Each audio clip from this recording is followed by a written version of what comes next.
Here we go. For those of you who are coming over from one of my TikTok pages, what's good? Good to see you on another platform. And for those of you who have never seen me before, I'm Carter. I'm a small creator originally from TikTok. I suppose it's my turn to take a jab at this YouTube thing now. Obviously, not a whole lot of structure or blueprint behind this video. I kind of just wanted to jump over that first obstacle of getting your first video out. YouTube has been something that I've wanted to do for a long time, set aside my other TikTok content and everything I'm doing over there. Obviously, the switch from short form on TikTok to a little longer form on YouTube is going to be a little bit of a change. I figured the first post would kind of just be a little bit about myself and who I am, kind of get a feel for how I make content and how I'm going to make content moving forward on YouTube, obviously. So YouTube and content creation has always been an interest in the back of my mind. I never really considered attempting to go for it. I always kind of thought I wouldn't, make it on there. I wouldn't be good enough to make it on there. But none of the big content creators expected to be number one when they started doing content. So what the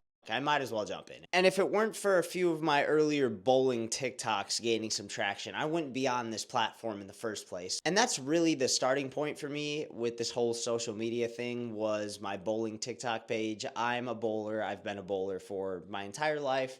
I've been bowling for a long time, and I started creating content, just expecting my friends to see it. I started to gain a lot more traction, a lot quicker than I thought I was going to. And I just kept posting, and it was fun to me. I enjoyed it. And now that life is finally settled down a little bit and everything's figured out, I have an actual setup that I get to stay in for a while and I don't have to move anywhere. I'll be able to actually have time and sit down, make good content, work on my editing skills, work on my editing style, just become a better content creator overall. I've been considering sitting down and making a video like this for so long, and it's just been push back, and now we're finally here. For the first, I'd say 3 years of my content creation journey on TikTok so far, I haven't gained as much as I could have. My posting hasn't been as consistent as I've wanted it to be. And now that I'm able to work from home and have more time on my hands, I can just sit down, think about my videos. One of the biggest appeals to me about being a social media content creator and making content for an audience is that you get to be yourself for a career. You get to be yourself for your audience. You get to just sit there and talk to people that are there to watch you. You get to interact with an audience and a fan base that is there to interact and talk to you. I just find that so cool compared to any other job. Obviously, you want to be yourself in any career path you may be in, but there's a line between being yourself and professionalism that you really have to follow, that you can't step over when you're in this professional environment trying to get a job out of college. Everyone should know how to be professional. I just believe it's not as fun when you can't fully express yourself in front of someone because you're trying to hold on to that professional persona.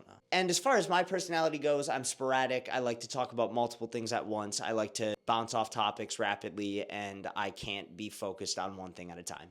Just having that sporadic personality has funneled me down this social media path. And that's where I found a lot of dedication and love for the social media game, because I've been able to just turn on a camera and be myself, say what I want to say, do what I want to do. It was always kind of just like a getaway for me. After I would come back from a class or a presentation or a final or a pitch or college-related competition I would have to do, where I would have to be as professional as possible. I would have to put down the comedic facades I put on online typically on my TikTok page, which is just my personality. Just have to set all that to the side and go be professional for someone. Social media would be that getaway because I'm just being me, I'm not trying to be professional, spiffied up, business presentable in front of everybody. I'm just me. I'm just doing my thing. And social media, it just matches me. This is where I want to be. This is where I want to end up, and this is the start of it. So for everybody that has tuned in to this video and listened to me yap, thank you. There will be more coming your way. Thank you for sticking around and enjoying the low budget set I have. Hopefully we can grow this as time goes on. And now this content will turn into topic-based videos, not just rambling about a bunch of everything. Stay tuned for that. Just wanted to get the first pilot video out and just kind of get myself out there. And with all of that being said, here we are. Finally made the jump. Got some things planned for you guys, so stay tuned. We'll see y'all next round.